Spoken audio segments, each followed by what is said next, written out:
Boy of Two Worlds by Clagg. Once, there was a young monk named Finn. His head was always in the clouds. While his peers devoted themselves to their vocations, he would look for shapes in the clouds. But his teachers did not find that acceptable. Ora et labora. What does that mean, Finn? I don't know. Must I learn these old words? They're so old I can taste the dust when I speak them. Yes. Again, ora et labora means pray and work, pray and work. Studying the ancient teachings did not interest him in the slightest. It was like watching paint dry all day. That evening, Finn came home to his mother. She had been informed that Finn was always daydreaming. Finn, I'm struggling to do this without your father. You can become a member of the monastery and not just study there. You deserve better than the meager life I have to offer. She glanced around her raggedy home with watery eyes. But I don't want to be a monk. Even though I'm a cripple and have to hobble around with this crutch, I still want to go places and see the world. His words angered his mother. What would your father say? You're living in a dream bubble that is going to burst. I know you can do better.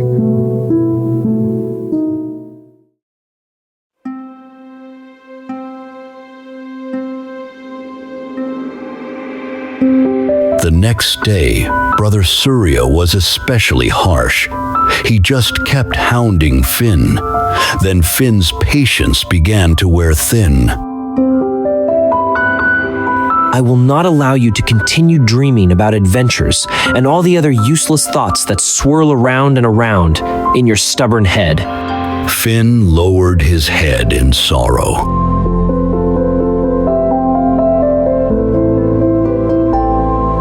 That night, Finn was walking home, and in the distance, he saw Brother Surya talking to his mother.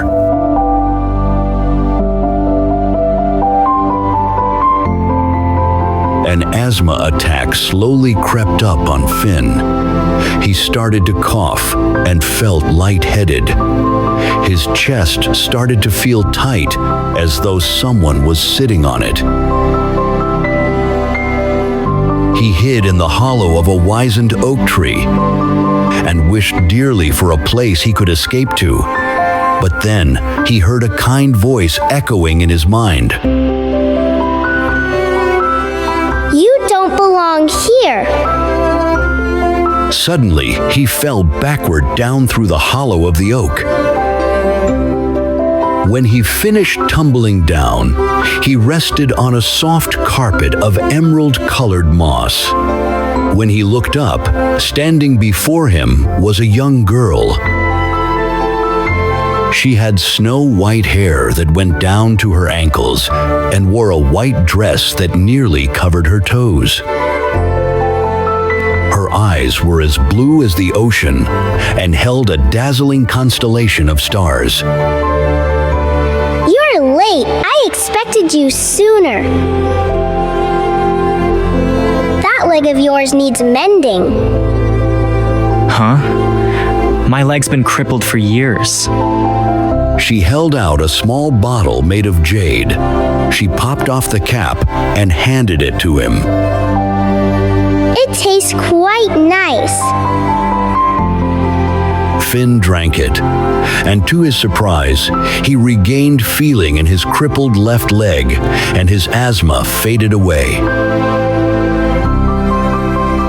The drink had an earthy taste to it. It was sweet like honey and smelled of roses. Then his brown hair turned the color of white alabaster. Please come with me. My queen wishes to meet you. They walked deeper and deeper into the forest through a canopy of trees. As the woods got thicker and obscured the sun, Finn started to doubt that this young girl had good intentions. But then they walked into a clearing. It was a garden, the most beautiful place he'd ever seen. And there before them stood the queen of that magical realm.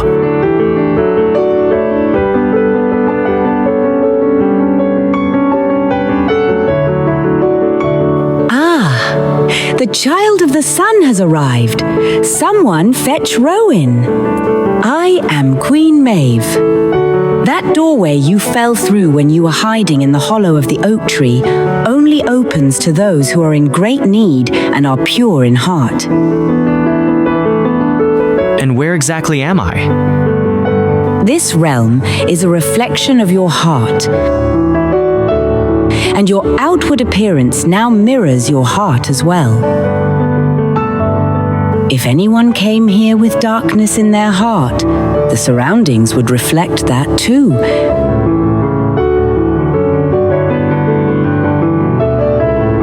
There he is, my son Rowan. Finn, you will be his friend. It's nice to meet you, Finn. Huh? Oh, you too. How did you know my name? I can read your thoughts and feelings. Sorry, that probably seems quite intrusive to a child of the sun. Here, we share our thoughts openly, because there's nothing to hide. I won't do it to you again, though. Let's go for a walk and talk. Finn didn't question it. He didn't want to go home, and these people had been so kind to him. Several days passed, and by then, Rowan knew everything about Finn. And Finn learned much about Rowan's realm and the people who lived there. Rowan always had questions about the human world. Is it true that children of the sun fight each other over shiny rocks and build walls to keep each other out? Finn often found Rowan's questions amusing. You truly have a bleeding heart, Finn. You have great sympathy for the misfortune of others, which may be largely due to your own suffering and disadvantages. How long is the lifespan of those who live in this realm? Lifespan? Yes. How much do you age before you die? Die? What is die? Where you simply cease to be. Huh? Die? Cease to be? No one here dies. Many people believe we go to heaven, to paradise. One day I'll die too, and I hope I go there. Fingers crossed.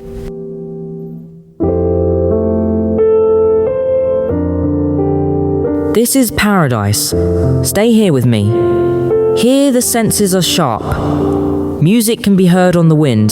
There is no end to the variety of tastes of the food we grow from our enchanted soil. One cannot look up at our three suns without being stunned by the breathtaking beauty when their changing colors blend. And you'll never die. The days went by, and Finn enjoyed a life he'd always wished for. Things were very different in Queen Maeve's realm. One particular thing was that they played catch with balls made of solid gold.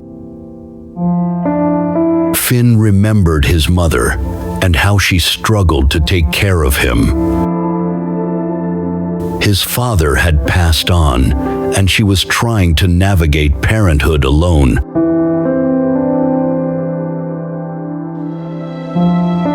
She felt powerless.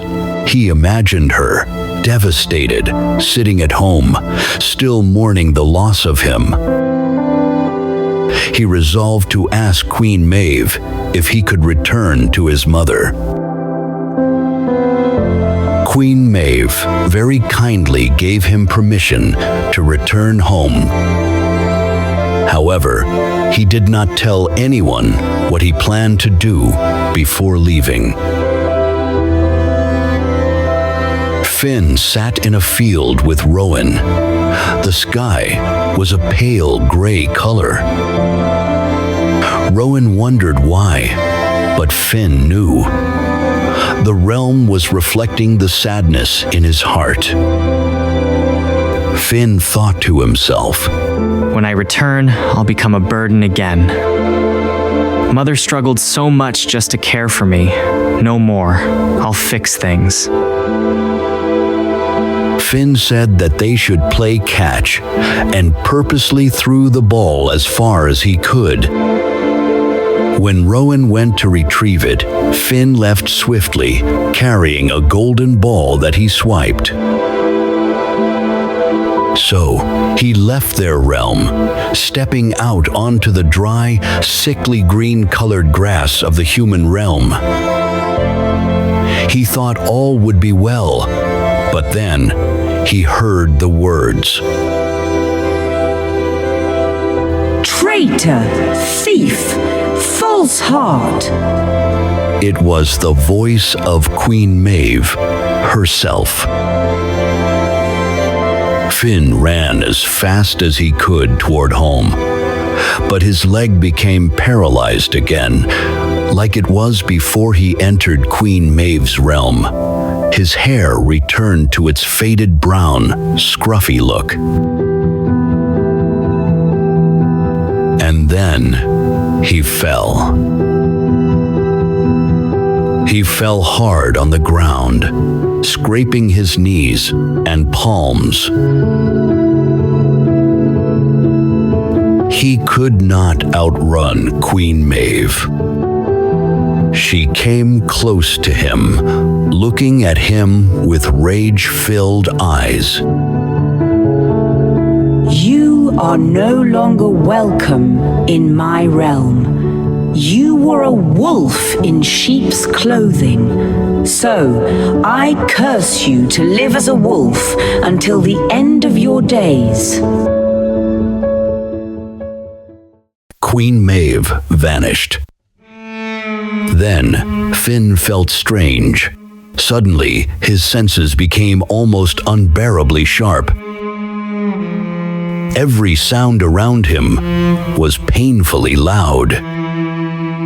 He felt his bones start to shift, and his nose was able to clearly detect all scents in the air that were near and far. He looked down at his hands, or rather where his hands should have been. But instead, he saw white paws with large black claws. For a moment, he was frozen in complete shock. Then, he hesitantly approached a lake that was nearby. He was afraid to see his own reflection.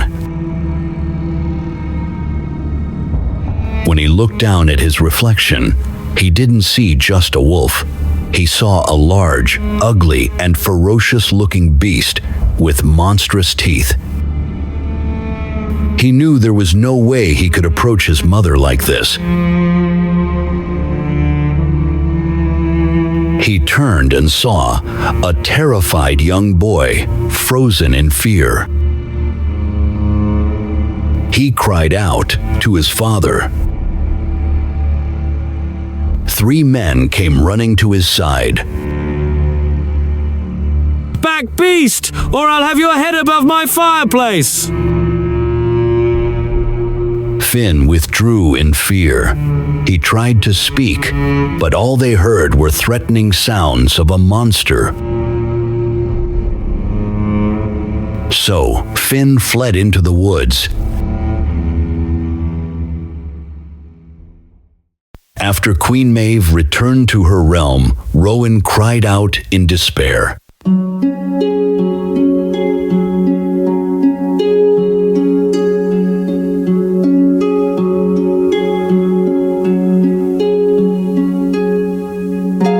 Mother, why? He was my friend. It was just a toy.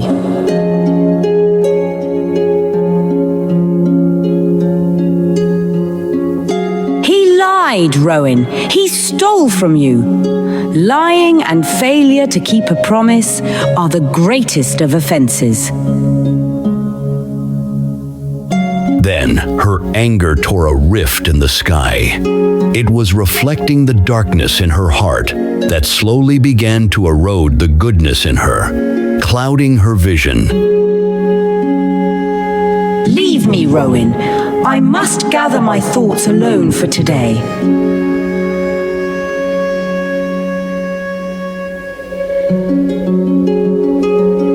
Rowan would not accept his mother's decision. He and his little sister left their realm to find Finn. Queen Maeve sensed it. She had slowly lost more of herself. She trusted Finn. The reason she was so harsh was because she had always adhered to the laws. She kept her promises and never told a lie. She had never had anything to do with humans before, so she was devastated by Finn's betrayal. She did not understand humanity because she had lived in perfection for so long. She was like a child, experiencing pain for the first time. Bitterness is running through my veins, and the rift in the sky is getting larger. I can feel my powers diminishing, and my anger has driven my son and daughter from me.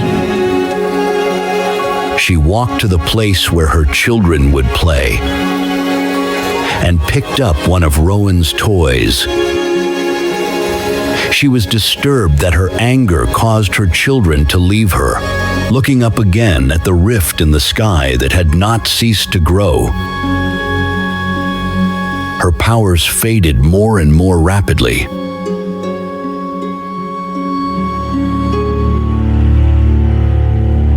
Right before she had lost her remaining power, she was shown a vision of the future. I see my children in a dark forest. A pack of grey wolves attacking them. My powers are nearly gone. And because of the darkness within me, my realm has been almost completely devoured.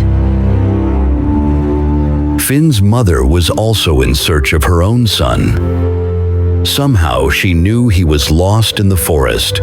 She felt a pull, a motherly instinct. The magic Queen Maeve used to curse him also rebounded in such a way that his mother became immediately aware of his situation and his whereabouts. She set out to find him. I sense him. My child is lost. I've worked my fingers to the bone to care for my baby boy. I die for him. I will find him.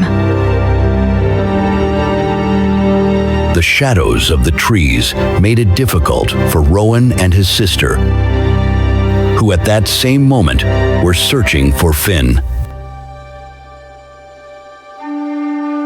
I can sense him still, but only dimly. I sense that Mother's magic and that of our realm has faded. The sun started to set.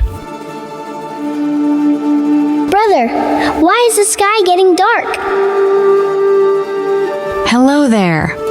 What are you young ones doing out here, alone? Said Finn's mother. We're looking for a friend. It's getting dark. We should stick together and make camp. Rowan and his sister had never seen a darkened sky because the sun always shined in their realm. His sister couldn't help but feel a little afraid. Strange. I'm shaking, breathing out mist, and feel so cold. It's always cozy in my realm. Where exactly are you from? A place that's far from the likes of this realm. Now I have a new appreciation for it after coming here. So cold. Here, take my cloak. Thank you, but won't you be cold now? You need it more than me.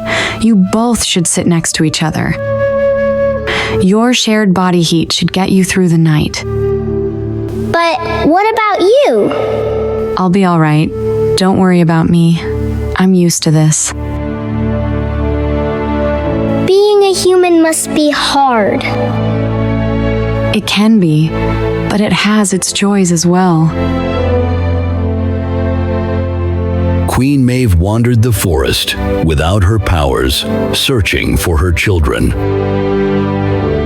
They were all right, thanks to the help of Finn's mother. At that very moment, Finn was trying to find his way through the woods as well, but had no idea where he was. Nothing looks familiar. If I go this way, I may find a way out, or wander deeper into this cursed forest. Finn's mother was trying to start a warm fire for her, Rowan, and his sister. But suddenly, a deep growl was heard.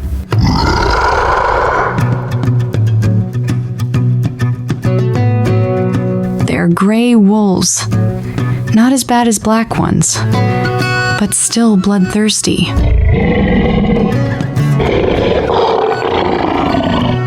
Finn's ears perked up.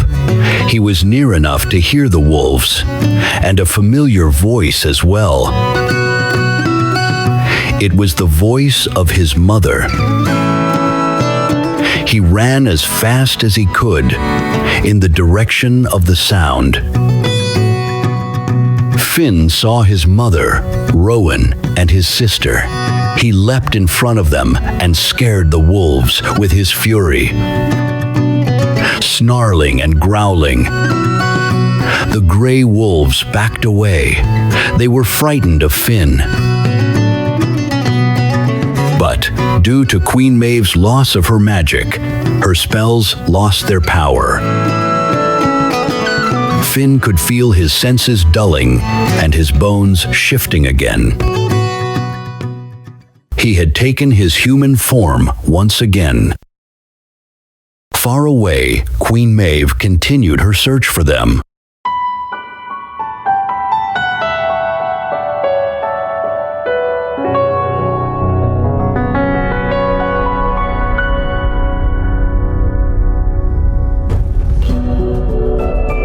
She could feel the soft grass beneath her feet, hear the night creatures, and smelled the scent of pine trees and flowers of the woods. The thought of losing her children was unbearable. She would never let anything come between them again. She saw Finn's offense and his reason for it with more clarity. He simply wanted a better life for his mother. Then a fear came over her. It was a feeling of dread. She could sense that her children were in danger, somewhere in the darkness of the forest. Then she heard it. Mother! Immediately, her maternal instincts took over. Every ounce of power that had bled from her spirit returned tenfold. Like a flash of lightning, she appeared before them. Her angelic form had never been glimpsed by her children. She was robed in a cloud, with a rainbow above her head. Her face was like the sun, and her legs were like fiery pillars.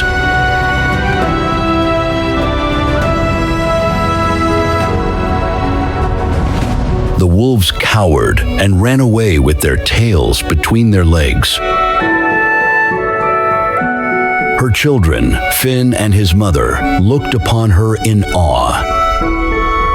She appeared as the ancient legends described, mighty beings that had existed before the race of man. It was unclear what the righteous wrath to protect them would have looked like. Other than that, it would have been like the parting of a sea.